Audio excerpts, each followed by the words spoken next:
मैथिली शरण गुप्त जी के बारे में जितना भी क्वेश्चंस परीक्षा में आने के चांसेस हैं उन सबका मैं एक कलेक्शन लेके आई हूँ। तो शुरू करते हैं। क्वेश्चन नंबर 1, मैथिली शरण गुप्त जी का जन्म कब हुआ था? आंसर है 3 अगस्त 1886 ईस्वी को। गुप्त जी का जन्म कहाँ हुआ था? तो जन्म कहाँ हुआ था? झांसी जिले के चिरगांव में। गुप्त जी का मूल नाम क्या था? आंसर है मिथिलाधीप नंदिनी शरण। तो उनका मूल नाम क्या था? मिथिलाधीप नंदिनी शरण। ये इम्पोर्टेंट है, याद रखिएगा। गुप्त जी के पिता का नाम क्या था? सेठ रामचरण दास। मैथिली शरण गुप्त जी किस नाम से प्रसिद्ध थे? आंसर है दद्दा। तो दद्दा नाम से कौन प्रसिद्ध थे? मैथिली शरण गुप्त। गुप्त जी किस काल से संबंधित थे? तो आंसर हो जाएगा आधुनिक काल। गुप्त जी किस युग से संबंधित थे? मतलब आधुनिक काल का भी विभाजन हुआ था ना, तो उन विभाजनों से किस युग से संबंधित थे? तो द्विवेदी युग से। गुप्त जी के काव्य गुरु कौन थे? महावीर प्रसाद द्विवेदी। गुप्त जी के काव्य ग्रंथों की संख्या कुल कितनी है? तो 40 है। गुप्त जी ने कितने महाकाव्य लिखे थे? 2 लिखे थे। एक है साकेत, दूसरा है द्वापर।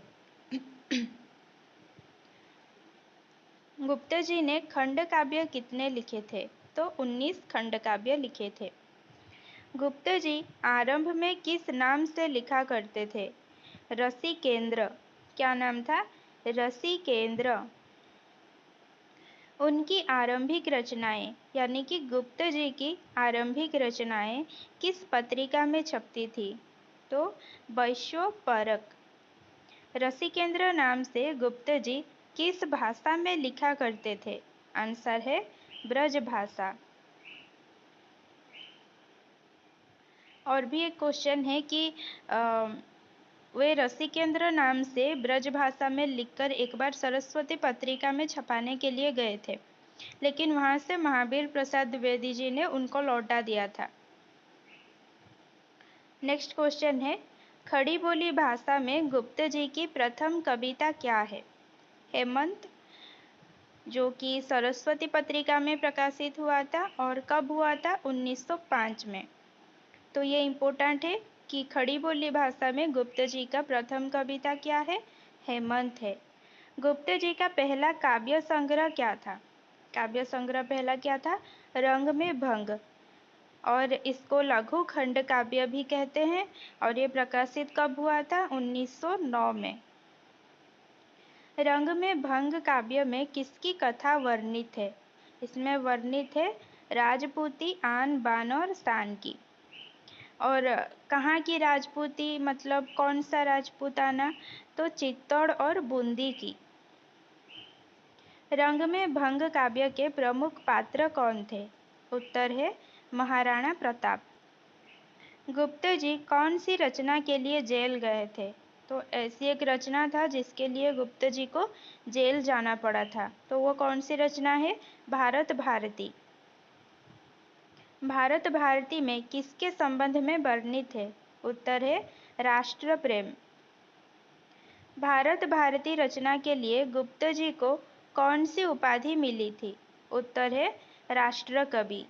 और राष्ट्र कवि की उपाधि गुप्त जी को किसने दी थी? तो उत्तर हो जाएगा गांधी जी। कहाँ दिए थे? काशी में दिए थे। नेक्स्ट है, गुप्त जी की प्रसिद्धि का आधार कौन सी रचना थी?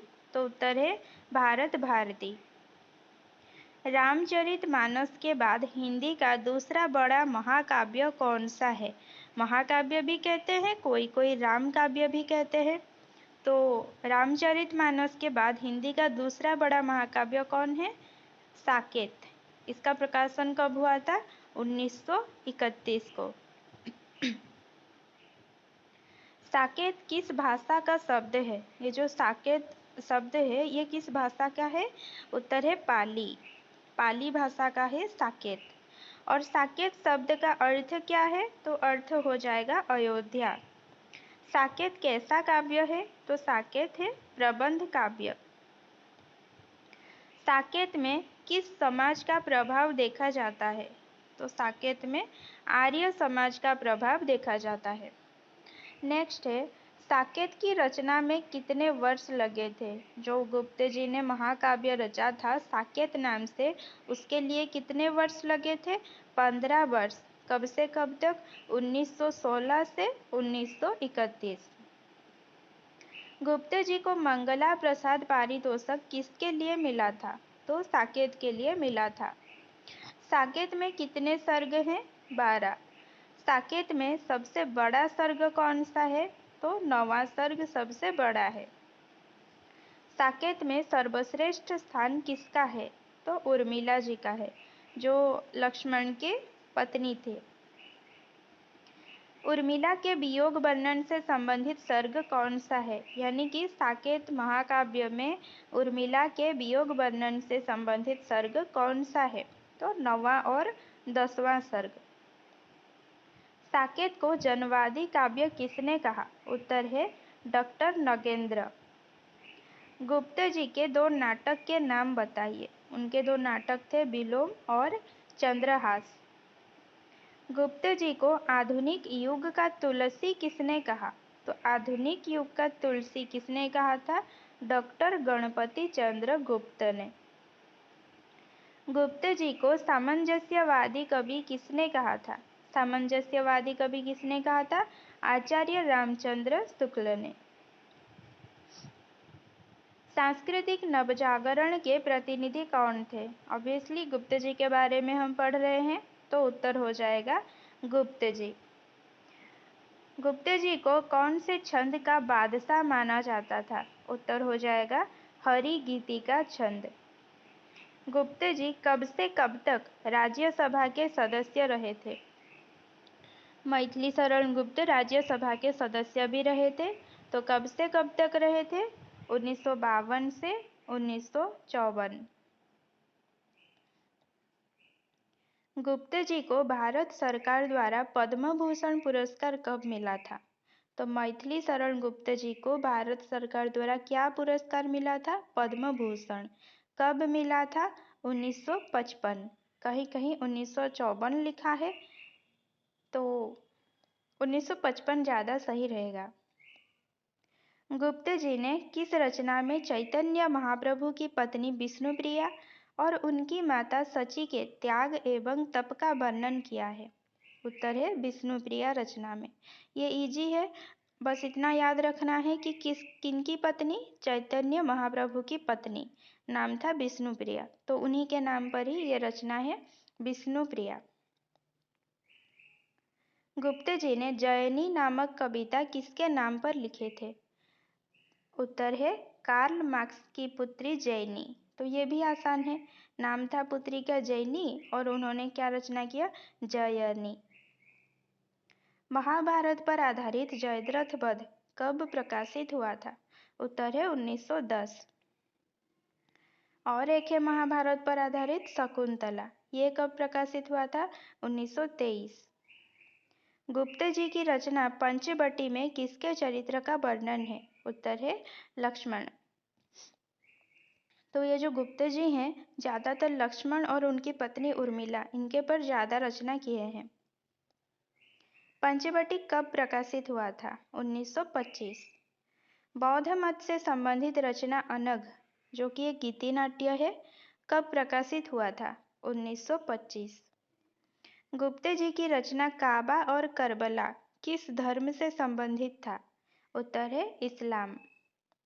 अर्जन और विसर्जन, जो कि 1957 में प्रकाशित हुआ था, रचना में किस संस्कृति की झांकी देखने को मिलता है? उत्तर है मुस्लिम। जोधपुर के एक परिवार की 3 पीढ़ियों तक वचन निभाने की कथा किस रचना में देखने को मिलता है? तो उत्तर है विकट भट्ट। प्रकाशित हुआ था कब? 1929 को। ये इम्पोर्टेंट है। विकट भट्ट। गुप्त जी का रत्नावली खंड काव्य किसके जीवन पर आधारित है?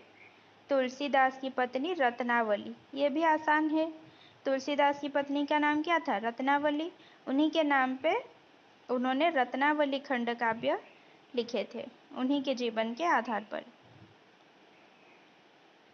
गुप्त जी की रचना यशोधरा का प्रकाशन कब हुआ था? यशोधरा हमारे सिलेबस में है, तो ये ज़्यादा इम्पोर्टेंट है। तो उसका प्रकाशन कब हुआ था? 1933 को।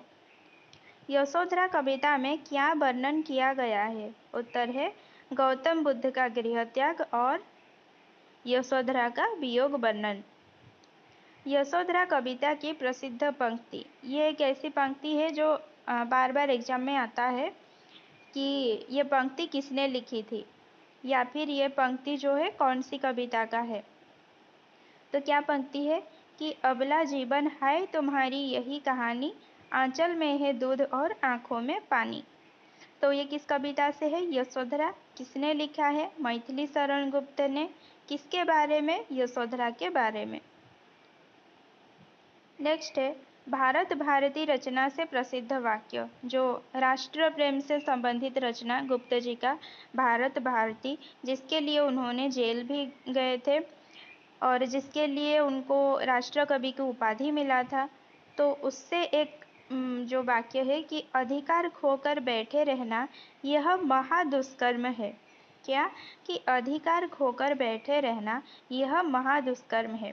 ये भी क्वेश्चन में आता है। तुलसीदास भी करते कैसे मानस नाद, महावीर का यदि उन्हें नहीं मिलता प्रसाद। ये भी एग्जाम में अक्सर आता है कि ये किसकी पंक्ति है? तो ये उत्तर हो जाएगा मैथिली शरण गुप्त जी का। नेक्स्ट है बंगाली भाषा के किन काव्यों का अनुवाद गुप्त जी ने किया था? तो गुप्त जी ने बंगाली भाषा के भी कुछ काव्यों का अनुवाद किया था। क्या क्या? एक है मेघनाथ वध, एक है ब्रजांगना। नेक्स्ट है गुप्त जी की मृत्यु कब हुई थी? आंसर है 12 दिसंबर 1964 ईस्वी को। तो ये रहा उनके जीवन से मृत्यु तक कुछ क्वेश्चंस मैंने कलेक्शन किए थे। और भी उनके कई सारी रचनाएं हैं, क्योंकि 40 रचनाएं हैं तो 40 की 40 यहाँ पर मैंने नहीं लिखा है। जो जो इम्पोर्टेंट थे, जो जो क्वेश्चन में आते थे, मैंने उन्हीं को लिखा है। और अगर आप चाहते हैं कि उनके 40 के 40 रचना आपको याद रखना है, आपको जानना है उनके बारे में, तो वो भी मैं आप लोग अगर कहेंगे तो उनका एक लिस्ट में बना दूंगी और शॉर्ट्स में डाल दूंगी। और मैथिली शरण गुप्त जी के बारे में अगर और कुछ आपका डाउट्स है तो आप लोग कमेंट कर सकते हैं।